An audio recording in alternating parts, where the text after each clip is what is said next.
villégiature. Hein. C'est la mobilisation sur place qui a fait que bon, les capteurs sont partis. Hein. De protection, de biodiversité, mangrove, forêt géophysique, forêt sèche-là, des formes de botanique très très fortes qu'on a dit.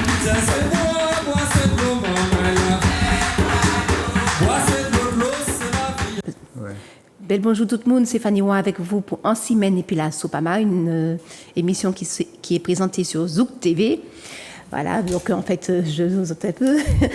Pour mon invité aujourd'hui, donc c'est Pascal Tourbillon, qui fait partie de la commission juridique de la Sopama. Bonsoir Pascal. Bonsoir Fanny Roy, content moi là et puis moi aussi, parce que Pascal est essentiel vraiment pour comprendre les éléments juridiques. Il a 40 années d'expérience, même 43 ans d'expérience à la Sopama. Donc, c'est un potomitan au niveau juridique et c'est un professeur, bon, en fait, à la retraite, mais aussi un professeur à la Sopama. On va dire ça comme ça. Oui.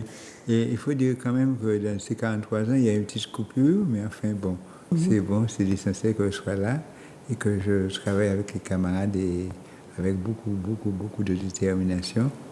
Parce que nous, les pays noirs avancés, nous les développés pays noirs de façon durable et soutenable.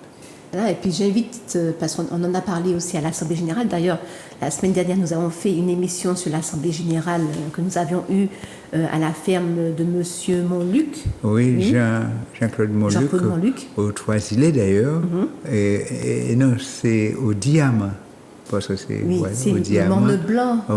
Oui, au Ancinel Morne Blanc, une ferme très, très bien, puisqu'il y a un élevage de cochons très particulier qu'on ne trouve nulle part ailleurs dans le pays. Et c'est des cochons blancs avant, mais c'est cochons noirs, mais c'est en semi-liberté. Et ça, c'est ça qui a fait valeur ferme là. Et on peut acheter justement ces productions sur place. Oui, sur place. Par exemple, dimanche, pas dimanche, ce samedi-là, après-demain, il y a donc une opération de vente sur place, mais il faut réserver, malheureusement, si on n'a pas fait, on ne peut pas vendre parce que c'est en quantité limitée. Ok, d'accord. Ok.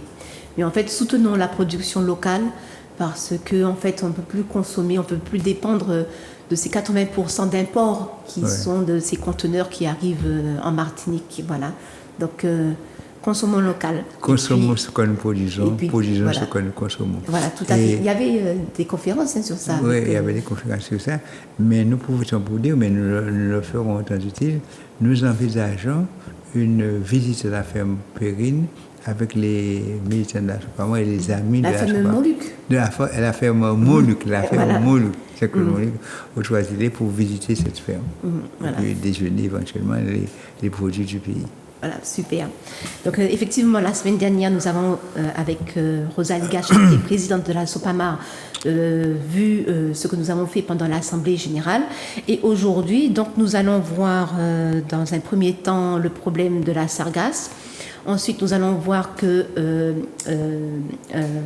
Martinique Automobile a été condamné, voilà, par rapport à de la publicité. Et puis, dans un troisième temps, on va parler justement de la protection de la mangrove sur la commune des Trois-Îlets. Donc, si vous avez vu le direct de Rosalie Gachette sur le Facebook de la Sopama, donc dès maintenant, je vous dis, on vous invite à venir ce dimanche 12 pour la mobilisation pour protéger la mangrove. Donc, on va commencer tout de suite par la sargasse. Donc, on va mettre une affiche devant les yeux. Donc, effectivement, donc on voit ici les négligés de Pontaléry. Donc, c'est une manifestation qui s'est faite le jeudi. Donc, il est trop tard, mais j'ai quand même voulu absolument mettre en avant cette mobilisation parce que, en fait, la Sopama, justement, et sur cette difficulté-là, en fait, on peut dire que c'est aussi un empoisonnement, puisqu'il y a les gaz qui sont émis. Mais ça montre aussi la négligence de l'État français. Tout à fait. Et qui laisse faire et qui ne traite pas le problème comme il faut. Donc effectivement, on avait fait une émission avec Micheline Defoy sur Zouk TV. Vous pouvez la voir sur le YouTube de Zouk TV. Donc il me semble que c'est Zouk 97 TV, il me semble.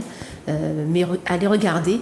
Et c'était une émission qui était très très enrichissante où on a vu justement des vidéos de ce qui se passe justement au Robert et l'impact qu'il y a dans la vie au quotidien, sur la santé, sur le matériel. Donc on voyait que on pouvait changer pendant une année, on pouvait changer trois téléviseurs,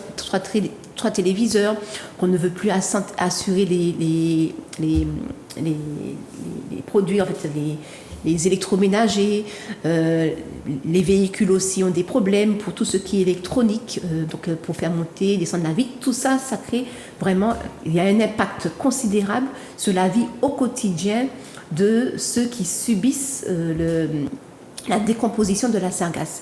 Et on avait vu aussi que au Mexique, qu'ils avaient déjà réglé ce problème depuis bien longtemps, parce que c'est depuis le large qu'ils récupèrent déjà les sargasses, ils ne laissent pas les sargasses se décomposer sur les plages de leur pays. Donc il y a des solutions, et on constate qu'en fait que c'est l'État qui laisse faire, comme ils ont laissé faire par rapport à la chlordécone. C'est bien ça, Pascal. Tu as quelque chose à rajouter? Non, alors je dis aussi, parmi les impacts, on a dû déplacer les enfants dans les écoles. Les écoles ont dû fermer. Et puis, et c'est tous les jours que les parents, les familles subissent ça. Il y a des impacts sanitaires. Et c'est très grave. Et que l'État ne veut pas reconnaître les impacts sanitaires. Effectivement, et en parlant justement d'école, donc lorsqu'il y a une école dans un quartier, les enfants vivent dans le quartier. Et ils vont dans l'école de ce quartier. Donc ils évacuent les enfants des écoles, mais pour aller chez eux, et chez eux, c'est près de justement la sargasse. Donc en fait, le problème n'est pas résolu en fermant les écoles. Oui, j'entends chaque soir quand ils font les émissions, des risques sur de l'environnement, ils disent ils invitent la population à se déplacer. Mais où? Pour aller où? C'est ça? Souvent, puisqu'ils habitent là. C'est là qu'ils habitent. Oui, ils iront où? Ils disent ne pas, les habitants doivent se déplacer, mais c'est bien vite dit. Et l'État je crois qu'il fait quelque chose quand il dit ça. Il a dit ça. On dit ça à la télé, chaque soir qu'on donne la situation météorologique. Et puis après, il passe sur les problèmes de pollution de l'air, la qualité de l'air. Et puis ils disent, oui, la population est invitée à se déplacer. Voilà. Allez ailleurs. Et donc, lorsque, mettons, la mairie de Robert aussi, avec les marins-pêcheurs, mettent un dispositif pour justement éviter que la sargasse, et qui fonctionne bien, que la sargasse échoue sur la plage et se décompose, eh bien, le préfet dit que ce n'est pas, que le barrage n'est pas dans les normes. Voilà, les normes européennes. Voilà, donc c'est vraiment... Mais nous rappelons aussi, quand il y a eu les problèmes d'algues vertes en Bretagne, l'État a fini par trouver une solution. Bien sûr, il a fallu qu'il y ait des chevaux qui meurent, un cheval qui meurt, et puis on a trouvé des solutions. Mais ça veut dire qu'il y a possibilité, lorsque l'État veut trouver des solutions, mais seulement, très souvent, il faut que l'État soit poussé dans ce dernier retranchement, parce que ce sont des voyous qui sont à la tête de l'État. J'allais dire ça, mais c'est ce que beaucoup de personnes disent. Je le confirme. Donc, la Sopamar a fait une pétition, donc on va voir sur l'écran. Donc, on vous demande, on vous sollicite si vous pouvez participer, si vous pouvez signer la pétition, parce que la pétition permettra de montrer le nombre de personnes qui sont solidaires à cette demande. Donc la pétition, c'est Sargasse pour une prise en compte sérieuse des effets sanitaires, économiques et environnementaux. Voilà, et environnementaux. Donc, je crois qu'il y a une page, voilà. Donc, il y a 2 mois de cela, donc il y a eu 2755 signatures, mais ça n'a pas augmenté depuis. Pas de grand-chose, en fait. Donc, ici, on dit effectivement que quand elle atteindra 5000 signatures, cette pétition-là aura plus de chances d'être reprise par les médias et journaux locaux. Donc, on regarde la page suivante. Alors, c'est la raison pour laquelle les signataires de la pétition demandent à l'État de, premièrement, réparer les préjudices susmentionnés à ses membres et à elle-même. Mettre sans délai un terme à l'ensemble de ces carences qui, à défaut, continuent d'engager sa responsabilité. Déclarer l'état de catastrophe naturelle, inscrire le risque de sargasse dans la loi CatNat, et puis prendre... Catastrophe naturelle, c'est ça? Catastrophe naturelle, voilà. Oui. Prendre toute mesure utile permettant de réduire sur l'ensemble des territoires les concentrations d'hydrogène sulfuré, donc c'est ce gaz qui sent l'œuf pourri, dans l'atmosphère, à un niveau qui permette le retour à une vie normale et rendre publique la procédure des marchés passés avec des entreprises. Alors, dans nos territoires, mais la Guadeloupe aussi, mais de toute façon, ça se fait aussi dans toutes les îles de la Caraïbe. Donc, il y a une pollution par la sargasse qui constitue un problème majeur et l'État semble ignorer ses engagements. L'impact sur la santé est réel, l'air est irrespirable sur le littoral, les biens se dégradent, de l'électroménager à la voiture, en passant par les matériaux de construction des habitations. Les activités sociales sont perturbées, tandis que des solutions de court terme, inadaptées et onéreuses, s'enchaînent en vain. Et je sais aussi qu'il y a des subventions qui sont données, qui sont versées. Voilà, pour les sargasses, le problème de la sargasse.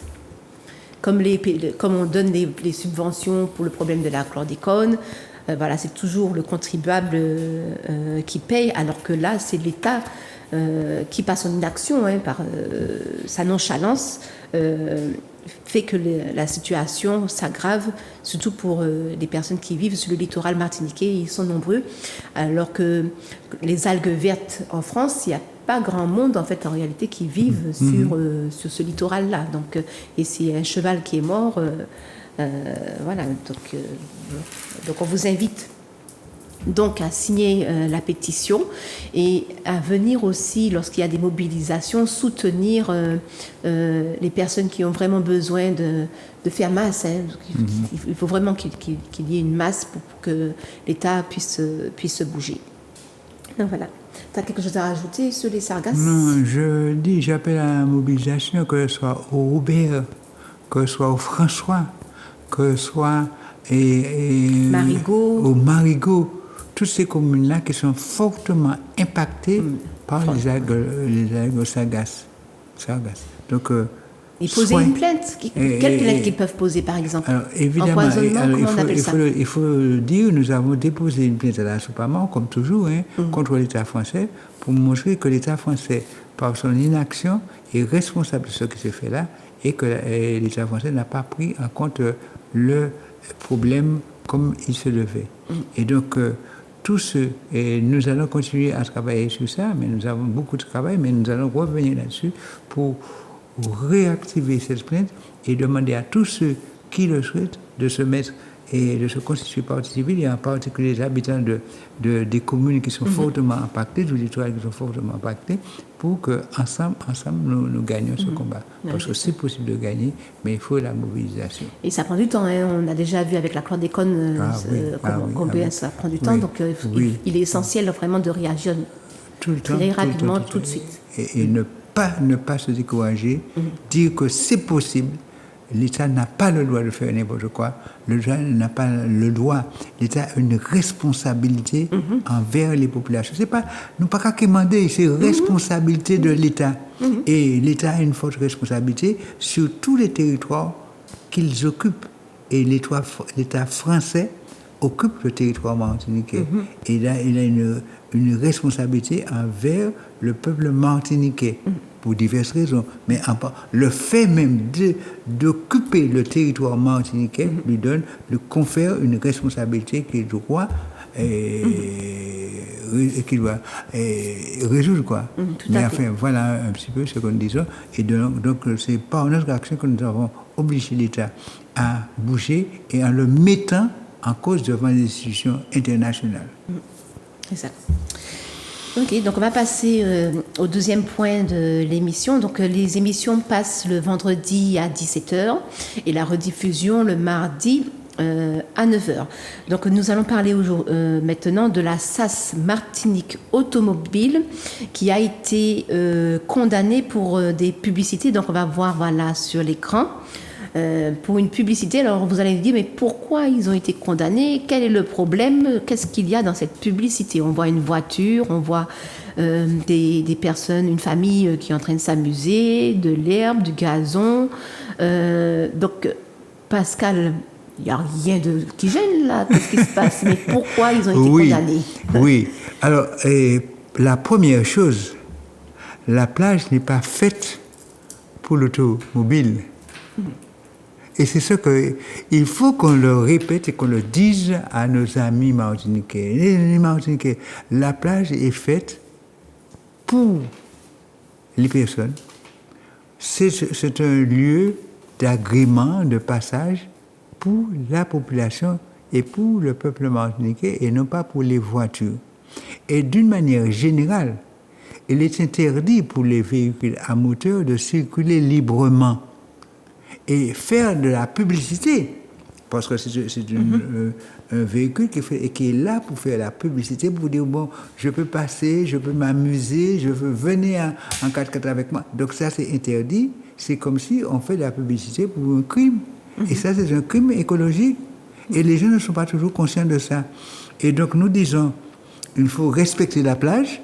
Et puis, la voiture, c'est un moyen de tous les véhicules à moteur, de la pollution. Alors, évidemment, alors qu'on va là pour se détendre, pour respirer l'air pur, voilà ces voitures qui viennent là et polluer l'air que nous respirons. Donc, nous ne pouvons pas accepter ça. Et c'est pourquoi, que ce soit Force Nature Environnement, avec qui nous sommes affiliés, avec qui nous travaillons souvent, nous avons décidé de déposer plainte, d'une part, lorsqu'ils vont, quand vous avez vu les véhicules 4x4 qui s'amusaient, qui dénaturaient les sites, mais aussi pour les véhicules, lorsqu'ils font de la publicité, pour dire que ce n'est pas votre place là, il y a des routes qui sont là et ça nous coûte bien cher, beaucoup de routes en Martinique. Circulez sur les routes, laissez la plage pour nous et puis laissez-nous un coin. Laissez à la population un coin, laissez au peuple martiniquais un coin où il puisse respirer librement avec ses enfants et refaire des stress de la journée et du travail. Mais il y a aussi ceux qui font du 4x4 dans la forêt. On avait été intervenu aussi par rapport à eux. Mais quel est le résultat aujourd'hui? Alors, donc pour ceux qui ont fait 4x4, mais il y a longtemps que la Sopama intervient là-dessus. Mais ce n'était pas encore condamné, mais maintenant c'est condamné parce qu'il y a des lois qui sont sorties, il y a des textes qui sont d'application. Avant, on disait oui, ça. Et puis il y a le peuple qui s'amuse, et nous-mêmes, nous avons envie de nous amuser. Et nous, je me rappelle, à Saint-Esprit, il y a quelques années de ça, nous étions allés directement samedi matin pour empêcher, alors évidemment, empêcher à nos risques et périls, une manifestation en Martinique, Guadeloupe, avec 4x4 de la rivière Foucoulis, donc tu habites par là. Donc nous avons dit non, c'était pas possible, ça avait fait contrarier tout le monde, y compris le maire, et nous avons dû intervenir lourdement pour faire arrêter ça.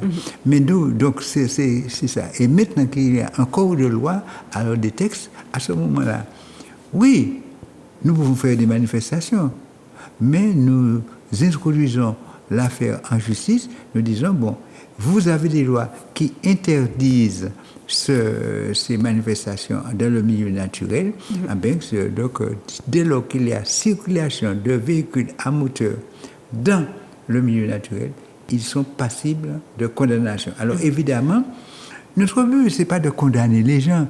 Alors c'est pourquoi, très souvent, nous envoyons un courrier à ces messieurs pour dire, bon, voilà les photos que nous avons prises, soit parce que vous avez organisé une manifestation, donc c'est interdit, Soit que vous faites de la publicité dans ce milieu naturel-là, que ce soit dans les mangroves, que ce soit... Eh oui, mais il y en avait ça partout, que ce soit dans les forêts. Donc nous vous disons d'enlever votre voiture, d'enlever votre publicité. Et comme l'Asopama subit un préjudice parce que nous faisons tout notre travail pour éduquer la population, pour leur expliquer ce qu'il y a, pour expliquer la valeur.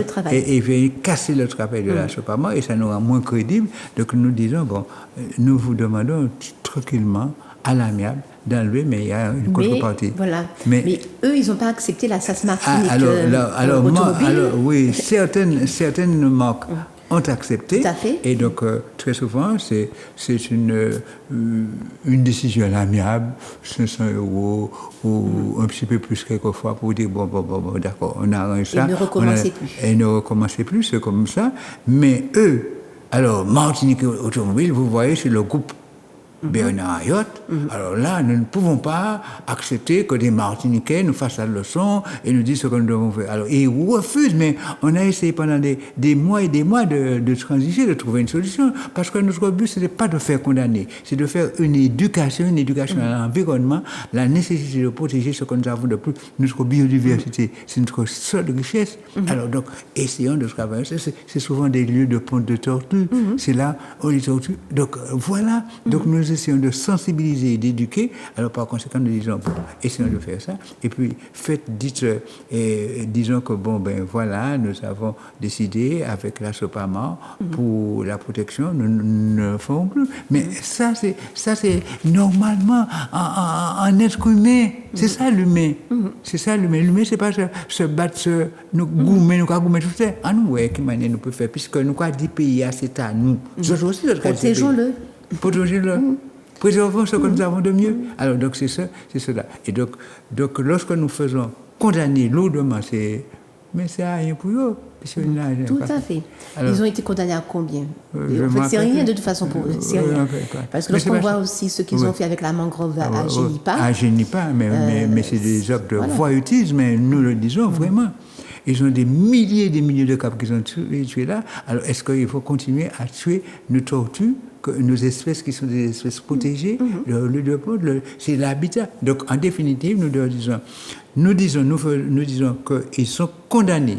Nous sommes heureux qu'ils sont condamnés, mais c'est pour que la population voit qu'on ne peut pas faire n'importe quoi. Mais notre but, ce n'est pas de faire condamner, mais c'est surtout d'éduquer, de sensibiliser à la protection de ce que nous avons. Chose qui a été faite auparavant, avant d'aller au tribunal. Ah oui, nous avons tenté, et c'est parce qu'il est têtu. Non, le groupe est têtu. Les autres ont accepté, mais il est trop puissant pour accepter de discuter. Mais ce n'est pas possible. Si vous dites que vous êtes martiniquais, si vous voulez vivre dans un pays martiniquais, alors évidemment, faisons en sorte que ce soit paisible. Après, ils mettent des chansons Vivons ensemble, mais voilà quoi. On va voir quelques images que j'ai apportées aussi, justement parce que ce n'est pas qu'en Martinique qu'il y a ce problème de publicité, donc il y a aussi en France. Donc là, ici, on dit fini les pubs de 4x4 en pleine nature. Donc c'est un article de Europe 1. Donc là, on voit qu'effectivement que ce véhicule se trouve sur de la roche au bord de mer. Il y a une autre image que j'ai emmenée aussi, voilà. Ce qui n'est pas admis, ce qui n'est pas admis là, c'est une voiture posée sur les rochers. Alors, allez voir sur la plage, au bord de l'eau, de la mer et tout. Voilà. Donc, on ne peut pas faire ce genre de publicité. Il me semble que j'ai emmené aussi une troisième image, je ne sais pas. Voilà. En tous les cas, c'est fini. Les véhicules exposés sur des images publicitaires en pleine nature. Donc, il est interdit de circuler avec une voiture sur une plage ou dans une rivière. Voilà. Donc, il est interdit aussi de montrer une publicité avec une voiture c'est de l'incitation à faire un délit. Voilà. D'accord. Donc, voilà. Et donc Fanny a bien dit, circuler sur une plage en milieu naturel, faire de la publicité sur une plage en milieu naturel avec des véhicules à moteur, c'est un délit, c'est une infraction qui est punie par la loi. Donc il faut qu'on sache ça. Donc il faut le dire. Donc, et puis nous sommes aussi considérés comme hotspot mondial au niveau de la biodiversité. Donc nous devons, il y a beaucoup d'espèces justement qui disparaissent et qui sont en voie de disparition. Donc respectons ce que nous avons pour que les générations futures puissent vivre dans un environnement harmonieux. Ouais. Rappelons-nous ces mots-là de penseurs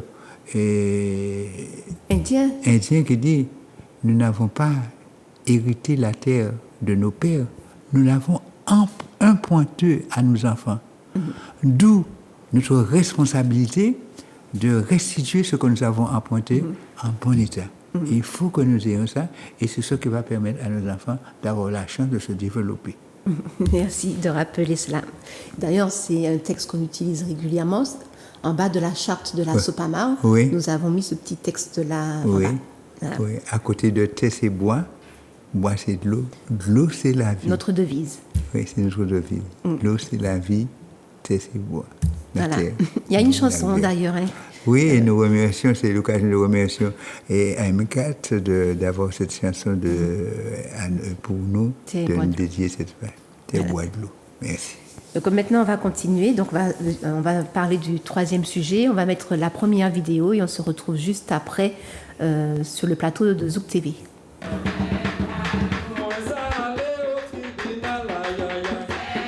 Madame Valérie. Madame Valérie. C'est Valérie son prénom, c'est Madame Valérie. Voilà, pas du tout. Bon. On a dit, vous voyez, on vous protège, on ne vous filme pas.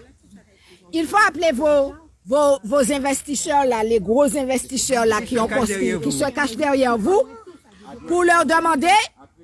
Non, pas pour leur demander. Vous êtes venus. Ça veut dire qu'ils vous ont donné pouvoir. Il faut enlever ces caps que vous avez fait passer là et les regards qui sont là sur le domaine public. Et apprenez-leur qu'on est dans une mangrove et n'allez plus sur Google Maps pour savoir si c'est une mangrove ou pas. On est pas que map, mais le géofoncier. Le géoportail là où vous faites du n'importe quoi. Et les géomètres ont déjà redivisé cette parcelle-là. Ils savent très bien de quelle parcelle il s'agit. Et cette parcelle-là, 1 mètre, c'est l'État. L'État est propriétaire. Alors, on ne veut pas savoir. Et puis, il y a aussi la charte que M. le maire a signée pour le PNR. On en fait quoi alors? Le parc naturel marin. Ce sont des questions qu'il faudra qu'on pose à ce monsieur le maire. Parce que donc, nous sommes passés par la loi sur l'eau, on a tout fait. Mais la loi sur l'eau, là, derrière, il faut que nous prenions main, puis aussi, il faut autoriser rien qui bêtise. Parce qu'ils regardent sur les parcelles que vous leur donnez. Mais il faut aller à l'origine de la parcelle. Il faut se déplacer là derrière, l'ONF et puis l'État. Mais l'ONF est venu ici. Ah ouais, d'accord. Ce sont des voyous. L'ONF ne peut pas. L'ONF ne peut pas. L'ONF, en France, l'ONF ne peut pas. Où est le permis que vous avez? Je suis allé. Où est l'autorisation? Je suis allé. Mais pourquoi vous ne l'avez pas affiché? Pourquoi vous ne l'avez pas affiché? Je suis allé en France après. C'est même eux qui devaient faire le débroussaillage. Non, on est transparent. L'ONF qui trop puissant encore. C'est débroussaillage qu'on appelait ça? Débroussaillage? C'est même eux qui devaient le faire. Débroussaillage, j'ai appelé ça. Non, venez voir le débroussaillage. On nous voit le débroussaillage là. On nous voit le débroussaillage. Mon cabassé a appelé ça débroussaillage. On nous voit le débroussaillage, mon cabassé. Voici le débroussaillage de Madame Cabassé. Et que l'ONF devait faire. Le débroussaillage de Madame Cabassé, a autorisé et qui devait faire lui-même. Nous avons montré ça à toute la population martiniquaise. Les débouchés. Voici le débroussaillage de l'ONF. Et puis, les gens montrez gros sec bois, montrez au gros sec bois. Regarde ça, combien de siècles, donc combien de siècles, combien côté pourri là, qui ça qui pourri là, qui ça qui pourri, ça pourri, ça c'est un bois qui te pourri. Mais non, ça, seulement voyez encore qu'il y a trop. Mais non, mais c'est pas tout l'instant là, pas ni pièce. Tout qui blessé, gars, ça gros sec bois. C'est mon nom de dire nous ça pourri, ça t'est pour couper ça.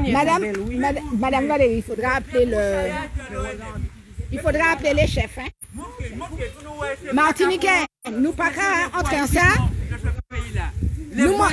Voilà ce qu'ils appellent le débroussaillage et qui devaient faire eux-mêmes. Débroussaillage de l'ONF qui devaient faire eux-mêmes et qu'ils ont donné à une société à faire. Il est tellement gros, il faut que c'est une société spécialisée pour faire. Mais c'est un déboussage. Moi, je vais déboussage, je vais écouter à moi, je vais couper des pieds bois. Mais il y a des déboussages, des engins, de gros engins qu'on vous fait partir. Mais moi, j'ai haut le cœur. J'ai vu ça, Pascal. Pascal est très en colère parce que on nous dit qu'ils ont déboussaillé. Et d'autant plus que ce matin, en arrivant, en fait, on voit qu'ils ont recouvert tous les tuyaux de VRD que nous avons vus. Alors, nous avons demandé à la personne...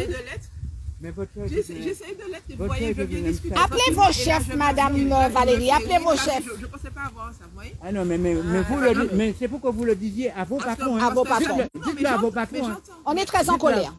On est très en colère parce que dans cette histoire-là, nous disons qu'il y a beaucoup de complicité et des personnes haut placées. Alors, il faut que ça cesse en Martinique parce que nous en avons marre.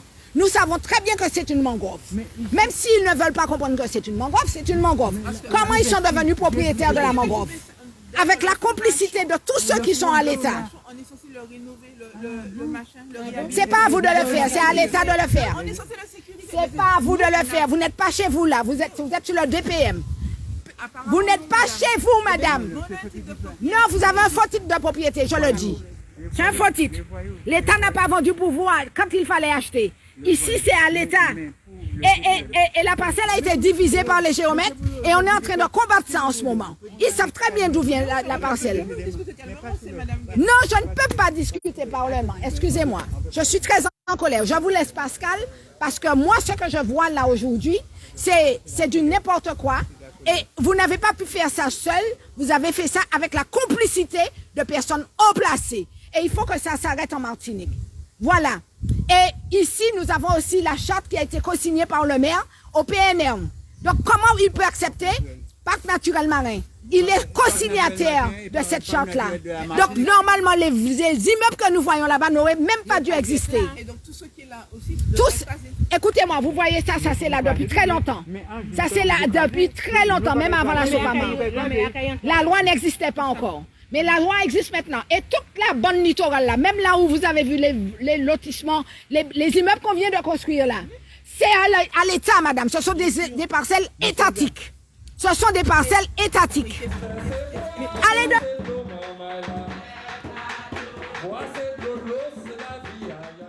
Oui, donc la présidente, elle dit le PNM, mais on voit très bien que c'est une colère.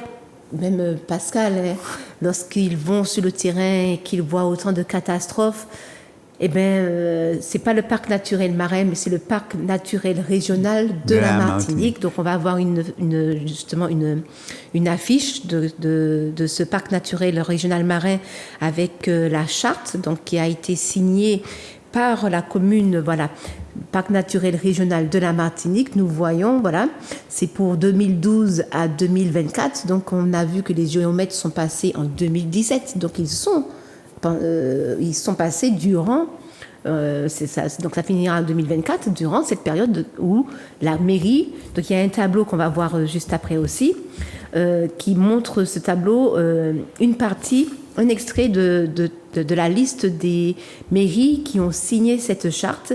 Et nous voyons effectivement à la 1, 2, 3, 4e rangée, nous voyons que la commune des Trois-Îlets a signé cette charte. Donc en fait, elle signe la charte, mais rien n'est fait en réalité pour pouvoir respecter cette charte. Donc Pascal, qu'est-ce que tu as à dire par rapport à ce qu'on a vu sur cette vidéo? Bon, alors quelques petites précisions rapidement. C'est le parc naturel de la Martinique. Mais c'était le parc naturel régional de la Martinique depuis que la Martinique est devenue et CTM, on dit maintenant le parc naturel de la Martinique. Et puis il y a le parc naturel marin pour tout ce qui est en mer et qui est de la responsabilité de l'État directement. Et le parc naturel de la Martinique, et c'est une organisation, hein, qui renferme toutes les communes de la Martinique, de la partie terrestre jusqu'à la mer. Mais ils disent régional, c'est la CTM. Oui, des fois ils disent territorial. Oui, c'est territorial, mais c'était régional avant. Alors, donc, ici, la commune des Trois-Îlets a signé la charte du parc naturel de la Martinique. Cette charte dit quels sont les droits, quels sont les devoirs et comment nous devons intervenir pour protéger, préserver la biodiversité, ce que nous avons de plus cher de notre pays. Et donc, une fois qu'on a signé cette charte, ça engage. Tout à fait. Et donc, le maire des Trois-Îlets, comme celui de Rivière-Salée, mais le maire des Trois-Îlets ici, s'est engagé à protéger tous les espaces naturels sur son territoire, et notamment et plus fortement la mangrove.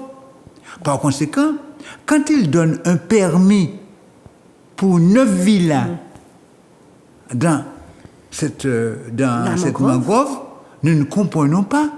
Zone humide. Zone humide. Et quand sur 300 mètres, hein. Et 300 mètres à peu près de longueur, 9 villas. Oui, mais c'est toute la partie, ça fait, non, mais l'ensemble, ça fait 3 hectares et quelques, hein. Oui, parce qu'on a vu qu'il y a des bâtiments aussi qui ont déjà été construits. Bon, et nous avons de l'autre côté de la rue, parce qu'il y a la rue qui passe là, et je connais les lieux très bien, dans ma jeunesse j'y allais, et il y a quelques années encore je suis allé. Il n'y avait que des arbres. Oui, il n'y avait que des arbres. Mais c'est non loin, pour les gens qui connaissent, de la propriété comment il s'appelle encore là, qui ont des glodons. Mais, donc, nous ne comprenons pas. Alors, nous posons des questions, beaucoup de questions, hein, ce problème-là, parce que je sais que beaucoup de personnes nous ont téléphoné, beaucoup de personnes ont essayé de prendre conscience, y compris cette petite dame Valérie, qu'on a envoyée devant, mais ce n'est que... ce n'est pas les véritables responsables.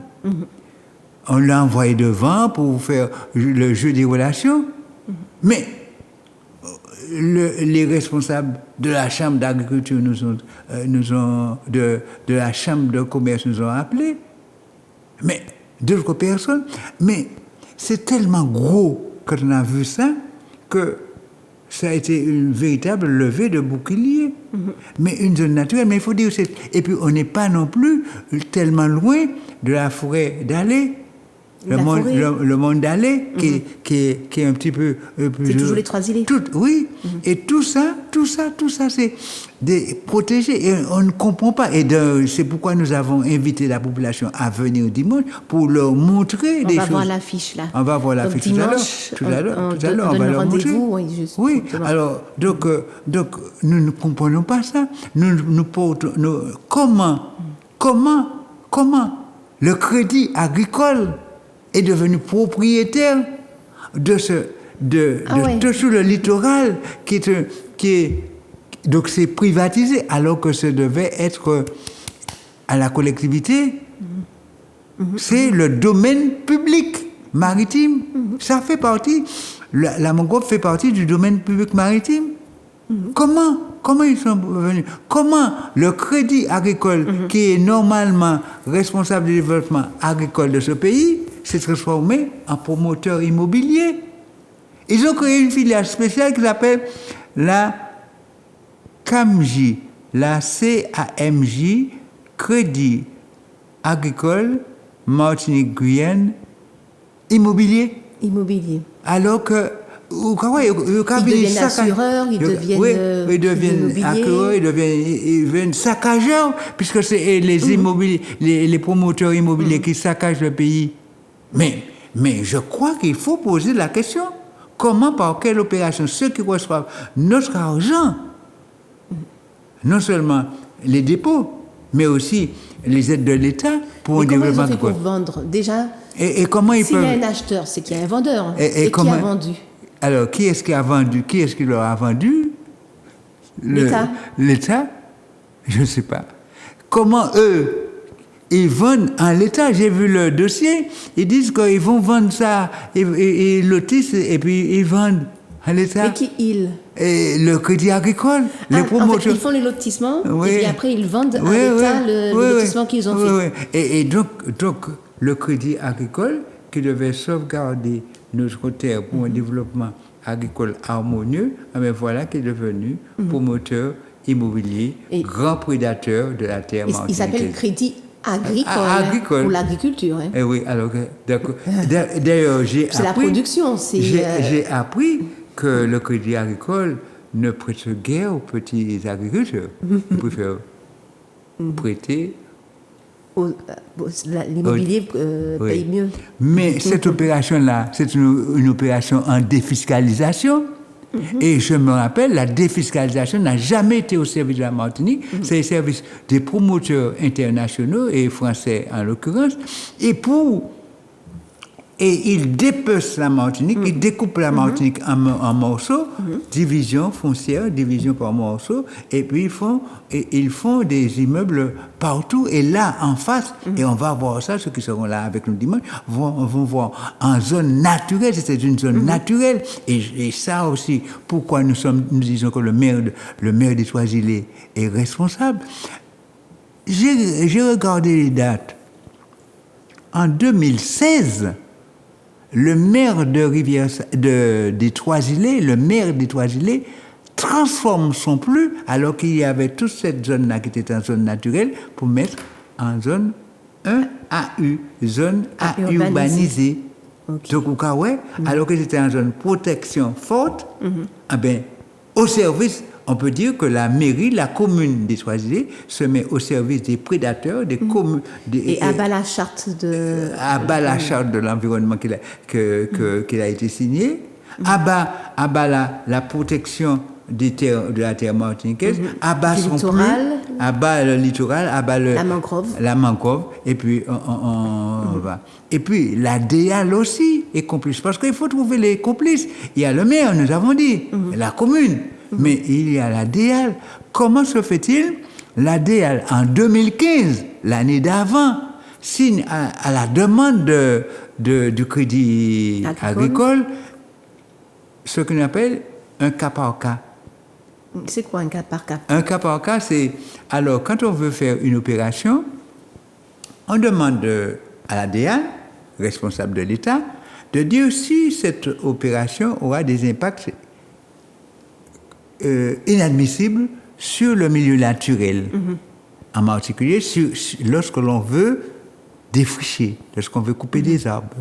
Alors, qu'est-ce que nous avons... J'ai regardé le dossier. Qu'on répond là? Défricher et pas débroussailler. Oui, pas débroussailler. Si on peut faire des broussailles, la caillou, on peut couper des petits pieds bois pour planter manger, on peut bouger ça. Mais là, on peut faire.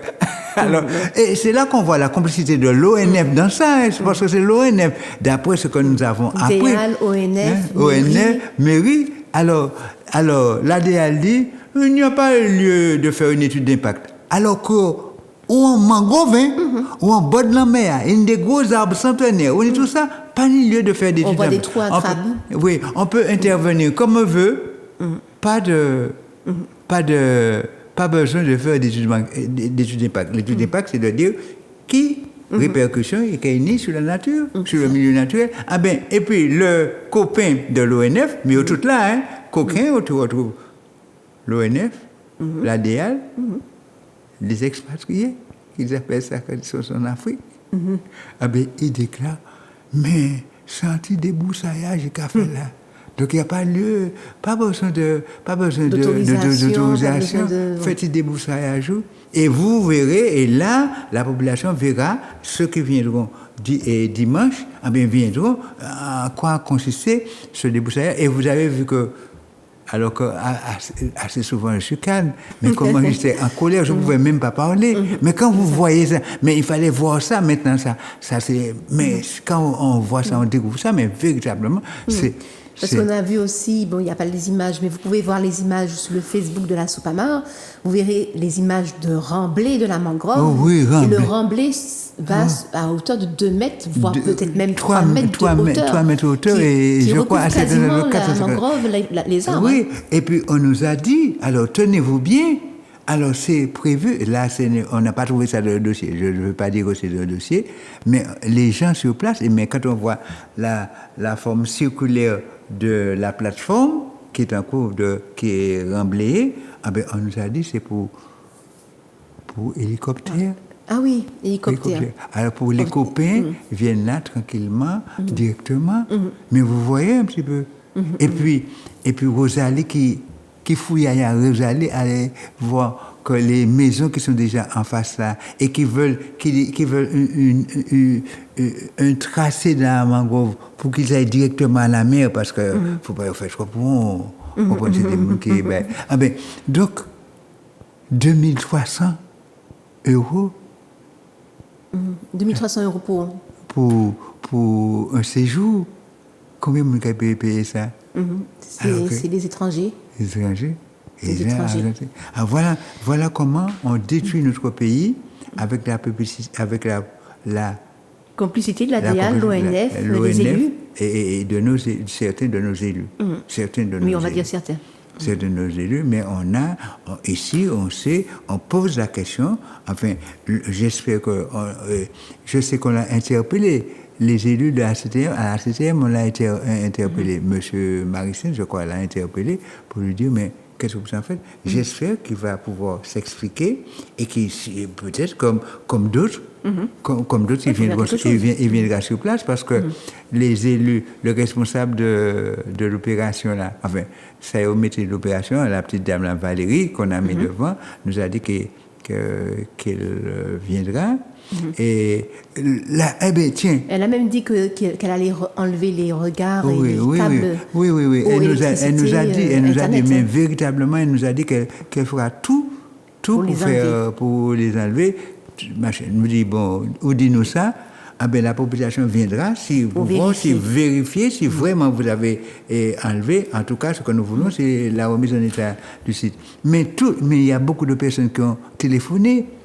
Des notaires ont téléphoné, je sais pas, ils doivent être inquiets. Notaires ont téléphoné. La chambre de commerce, je ne m'attendais pas à ce que la chambre de commerce téléphone. Mais pourquoi en fait? Pourquoi? Parce que tout ce monde-là, ils sont inquiets, parce qu'ils sont tous... J'ai appris, la chambre de commerce est au crédit... elle est actionnaire dans le crédit agricole. J'ai appris que l'opération serait plus ou moins... donc vous avez vu, alors tous ces gens-là, l'opération des maisons qui sont déjà construites là-bas, qui sont en voie de finition en face, et puis il y a mangé encore 9 villas en l'idée. Oui, c'est et ça. Puis Antichimé préparé. Alors Antichimé est mais c'est un boulevard qui était fait. Alors ils disent qu'il y avait déjà là un petit chemin. Mais non, mais moi je connais ça, il n'y avait pas de chemin. Et si autrefois il y a pu avoir un petit chemin, j'étais complètement fichu. Je ne pouvais pas passer là parce que moi je suis sûr, parce que je passais par là, je connais ça, et on fallait faire tout le détour. Alors le cas prend prétexte qui était Antichimé là. Puis on a fait un boulevard pour permettre les amis d'aller à la mer sans faire de trucs au détour pour pas marcher trop longtemps. Donc il nous reste 7 minutes d'émission. Oui. Donc bon, j'avais fait 3 vidéos, mais on va pas passer la complicité, mais on va parler de la complicité. C'est-à-dire que il y a un engin qui transportait de la terre, qui déplaçait la terre, et justement toi et Rosalie avez dit à cet artisan qu'il se rendra complice et qu'il sera aussi condamnable au tribunal s'il ne prend pas au préalable les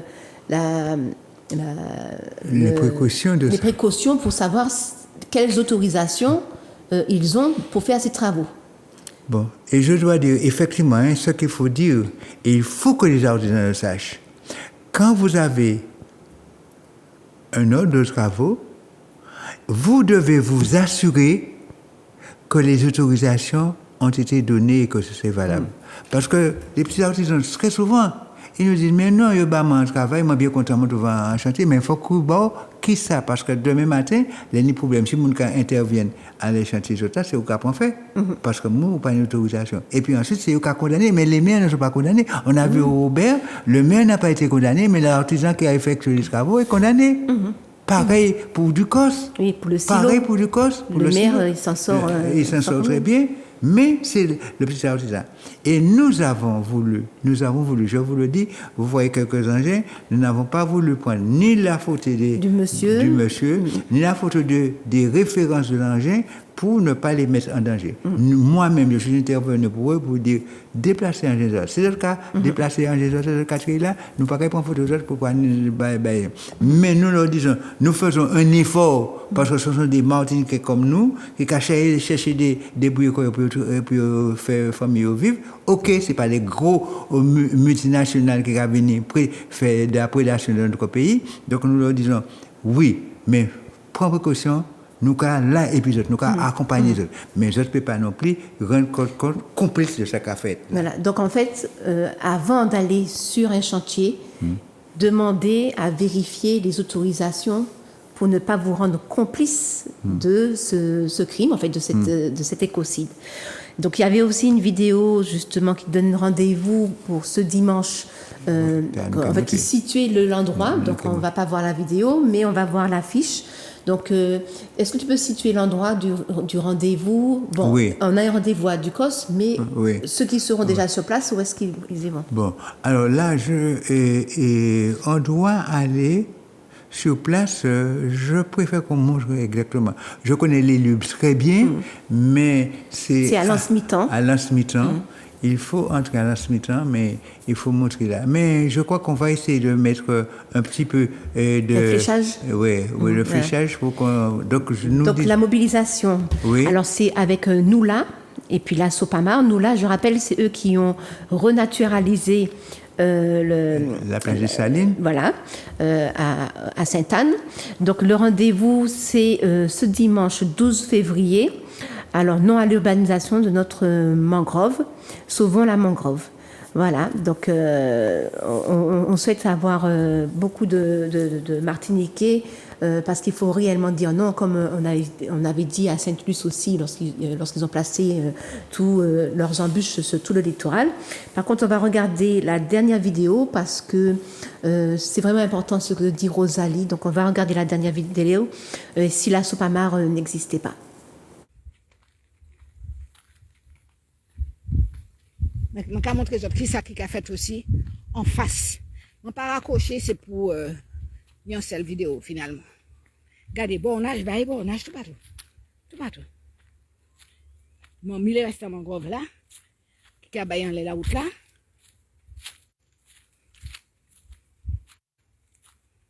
Pointe d'aller. Zone protégée. De quoi? De qui? Par qui? Comment on peut laisser faire?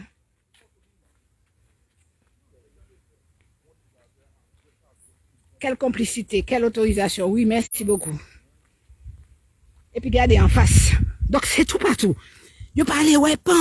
Vous voyez, il y a un problème avec la loi Allure en Martinique. Il faudrait qu'on y reparle. Donc, je lance un défi déjà à nos députés et sénateurs. La loi Allure est très mauvaise pour la Martinique. Voilà. Je et puis regardez ça, mon maï là. En l'autre bord, donc non seulement je prends là, d'accord, mais je prends dans mon rove là. Alors, voyons voir. Opération Pointe d'Allée. 64 logements à l'Anse-Mitan, 3 îles. Démarrage des travaux 17 octobre 2022. SCCV Pointe d'Allée. Cherchez ça qui, je vais qui mon là. OK? C'est lui qui dit tout partout là. C'est lui qui fait tout ça là. On va montrer les autres. Ça c'est en arrière mangrove là. Et puis, il y a dit nous comme ça que sur le littoral, nous ne pouvons pas construire. Mais il y a accepté quand même, il y a dit ouais, mais on a des titres liés, etc. Ce qui est faux, bien entendu.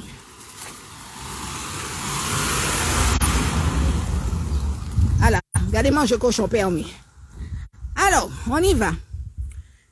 3-3-2022, SCCV Pointe d'Allée, prorogation permis de construire. Donc, vous allez comprendre?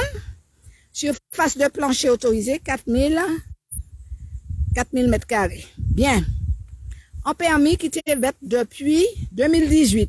Donc, normalement, il est censé être périmé 18, 19, 20, 21, 22, oui. Donc, il y a au projet. Qui joue au projet? Quand, par qui? Quand?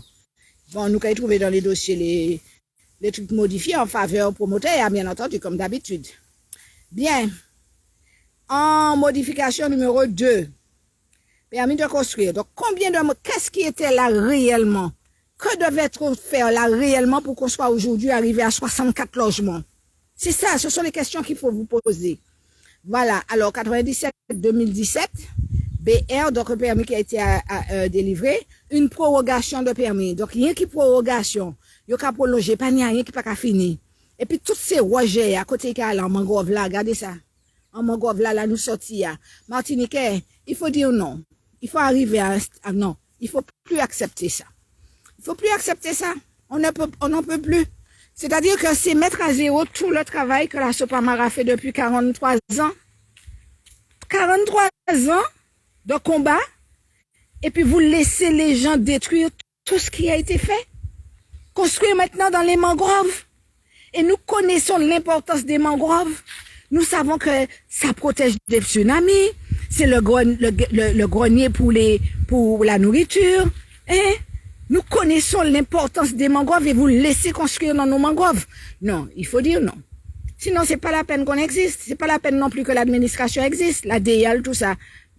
Entre nous, puisque il n'y a pas à protéger nous. Qu'est-ce qu'on peut faire? Qu'est-ce qu'on peut dire? Bon, en tout cas, j'attends vos commentaires, j'attends vos partages, parce que là, on n'en peut plus. On en peut vraiment. On peut continuer le débat sur le Facebook, sur le Facebook de la Sopamar. Donc, l'émission est terminée, donc je donne vite fait la parole à Pascal. Ah ben, nous avons demandé à toute la population de venir. Venir dimanche 12, depuis 8 heures. Et les gens qui sont venus par Fort-de-France, je peux prendre Carla Ducos, à ce Ducos, à 7 heures. Et puis, nous avons vu ce qui a passé. Pour nous voir tout décachage, tout bagage là. Et pour nous voir aussi, parce que responsable organisation, promoteur là, qui intervient en dedans mangrove là, qui était 9, qui déjà mettait des VRD en attente pour les 9 logements supplémentaires en dedans, en fond mangrove là même là, eh ben, il dit nous, il a fait tout pour tirer. Pour nous voir si véritablement tirer, et puis surtout pour nous arrêter massacre là, et puis on peut remettre en disant mangrove là qui remise en état de justice. Et c'est ça nous avons demandé pour faire parce que c'est indispensable. Bien sûr, il n'y a pas qu'à replanter ces pieds et il n'y a pas qu'à casser ces pieds bois à casser, mais faire quelle opération de replantation qu'on mettre et qui ça nous a fait pour protéger la biodiversité Martinique là. Voilà. Enfin, donc, en tout cas. Puisque la DIAL, la mairie, l'ONF ne font pas le nécessaire, légitimement, venons dimanche pour refaire le nécessaire pour protéger la Martinique, la mangrove. À très bientôt sur Zouk TV.